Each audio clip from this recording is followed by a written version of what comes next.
There are zero bad heroes in Overwatch. Let me explain. Yes, I know I'm not sticking to my content schedule strictly, cut me some slack. So this video was heavily inspired off Gregor's video on how there are no bad operators in the FPS game Rainbow Six Siege, and it got me thinking, does the same logic apply to Overwatch? And ultimately, I think the answer is yes, but first, I'll obviously have to do some explaining. Gregor didn't explicitly define bad in his video, but I think his core definition was a hero who could be viable in any setting, whether that setting be your average rank game and or a competitive one at the highest level. I'll give a short clip of his video here. And this got me to thinking, what exactly makes a bad op? Is Callie a bad op? I mean, on the surface it seems like it. Other operators like Maverick and even Zofia have effectively replaced Thatcher in the meta right now. So what's the big deal? I think it ultimately just comes down to the context in which these operators are placed. Casual, ranked, and the competitive community are completely different playing environments that have their own unique quirks about them in terms of the way people play. Dude, I'm playing ranked, man. It's not that complicated. I know why Callie isn't good and competitive, and ranked this doesn't matter. Until then, I will happily bring the quote-unquote bad operator, help my team open the wall, and then frag with my pocket F2. I'll also quickly add that a hero might be bad in a particular situation, but that in itself does not make them a bad hero. Yet no shit running Mercy on Legion Control Center, a very brawly map, is a bad idea at the highest level of competitive play, even though in your average rank game, you could maybe get away with it. Essentially, heroes you might think that are stereotypically bad are probably workable, usable, and viable in your actual rank games, even if they aren't the optimal pick. Gregor talked about how different operators in Rainbow Six Siege, like Callie, serve the same purpose as other operators. But let's take a look at some Overwatch examples. Most notably, Hog is looked at as the inferior version of Sigma at a competitive level, as both are high damage heroes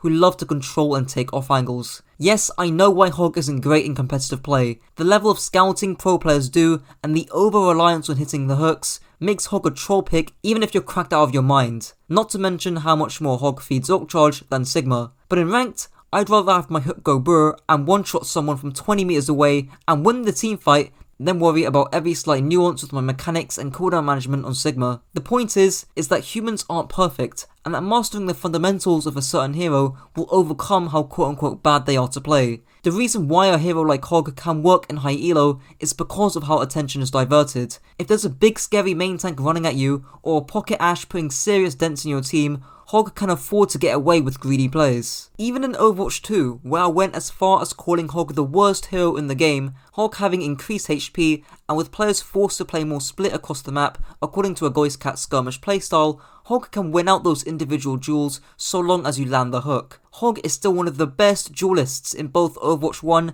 and in Overwatch 2. Even at the professional level of play, players aren't perfect, not even from a mechanical standpoint, but a compositional one as well. Just look at contenders. Almost every team is running Jungle Queen as a mainstay, and as Anima states here, Jungle Queen can be easily dismantled by taking multiple angles around the comp. They already just had the AoE play from the slam, the nade, the dynamite, which already just does such an astronomical amount of pressure that if they want to survive this at all, their engagement is just entirely crippled. So even if theoretically one composition is significantly better than the other, that doesn't mean they can't see any play. Even strategically bad compositions can thrive based off human imperfection. There's also some other factors, but for the sake of this video, I won't bother mentioning. Well, what about other bad, unorthodox, or what I'd call sleeper picks? Just 2 months ago, I ranked Bastion as one of the worst heroes in Overwatch, and even I believe he isn't a bad hero if you know how to play him properly. Timing off flanks with when your team pressures, and min-maxing how long you stay in sentry mode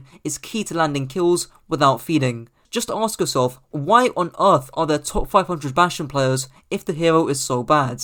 Just for clarity, the point I'm trying to make here is not that you can, or should, run Bastion on every map in every situation, even though you technically can and still do fine. The point I'm trying to make here is that every hero has at least their situational use in both ranked and or competitive settings. Take Moira for example. She's fantastic in Talon Dive, which thrives on short Sutland maps with cover and some accessible high grounds, where poke heroes are often played. Ilios, Volskaya, and Lijiang Tower Gardens are great examples of where Moira thrives, and I think in both Overwatch 1 and in Overwatch 2, she's in a great state in terms of balance, especially for the skill required. Well, what about Widowmaker? She's also a fantastic situational pick, thriving on maps with long sightlines and dominant high grounds, like your Rialtos, Havanas, and Junkertowns. Even builders like Symmetra and Torb have their own niche. Symmetra's great on most Koth maps, especially ones with cover like Nepal Shrine, or in certain maps where you need to traverse terrain or annoying chokes like Hanamura, Volskaya, or even Dorado. Symmetra's teleport essentially upgrades the mobility of the broad composition, giving it the ability to close long distances, cut out key choke points or lengthy rotations,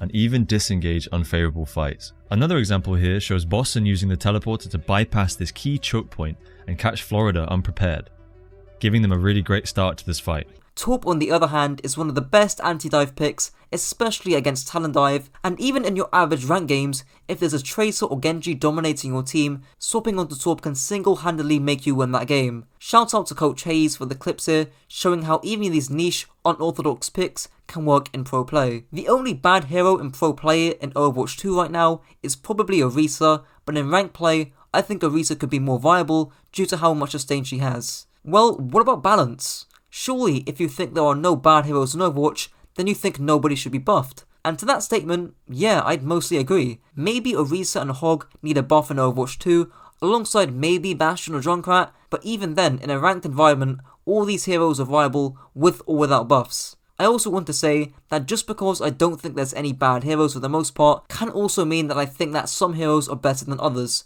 and are deserving of nerfs. Sojourn and Zen in particular were some key examples, and thankfully they were tuned back to a more appropriate degree. Another factor people forget about is player comfort on the hero, another factor Gregor brought up in his video, and this applies to both ranked and competitive play. Depending on how comfortable you are on a hero, it might be better to not reinvent the wheel, especially if your hero is a solid alternative to the quote-unquote better hero for the composition. For example, personally, I cannot play Baptiste. For some reason, my fingers just won't allow me to interweave my healing and shooting, and my immortality-filled timing and placement is just way off. So because of that, I typically play Ana instead of Baptiste in a brawl comp. I'm way more comfortable fishing for big anti-nades than worrying about whether I manage to get my lamp on the perfect pixel. Or, I'll just play Moira instead, farm Coalescence as fast as possible and win off that, or you can play Moira like your Nolan Corona and duel every DPS on the planet. Even pro players will play what they're more comfortable on. Look at the London Spitfire. Why do you think they're one of the only Overwatch League teams to play Ryan comp regularly? It's because Hardy is the second coming of Christ on Reinhardt. They don't know! They don't know! Oh, Hardy! His jawline's so sharp they call it Excalibur. The man comes in with a big three hammer! And because Backbone's mechanics on Mei flat out win teamfights. To the side of the range. Oh, whoa! The push forward. Kai taking down. Backbone is just plus forwarding. No fear whatsoever. He gets ultraviolet as well. Catches him mid-leap. To give yet another example, look at Yuzna in Contenders being one of the only people to run Pharah half the time and still managing to come second place, showing that Pharah isn't a bad hero as long as you're comfortable and good enough. I want to end this video off with a clip from Gregor talking about how some games, like R6 and even Overwatch I'd argue, should be treated like a sandbox. I'll interject myself throughout the clip. You should probably treat Siege more like a sandbox than anything else. Yes, there are going to be correct ways to accomplish certain tasks. Yes, there's going to be methodology that you should learn at a higher component of play. But at the same time, when you are trying to learn the game, it's easy to get paralysis by analysis if you try to jump right into the most complicated parts of it. So try to contextualize the sandbox to your situation and try to find tools that are going to fit your needs instead. There are tools in the sandbox that are going to be more useful on average than others. So for example, in a Reinhardt composition, Immortality Field might be a more useful tool on average than Honor's Biotic Grenade or Moira's Heal Orb. But as far as Siege is concerned, I can't really think of a single secondary gadget, primary gadget, or operator kit in general that's useless in every single situation. Except Cav in competitive. That's kind of a hard sell. And the Overwatch equivalent would be Hog in competitive play or Orisa. Well, that's the video. I'm going to readjust my content schedule a bit, and my next video is going to be an absolute banger. It's inspired by Turkey Tom and Ghost Gums, and I'm really hoping it'll do numbers. Until then.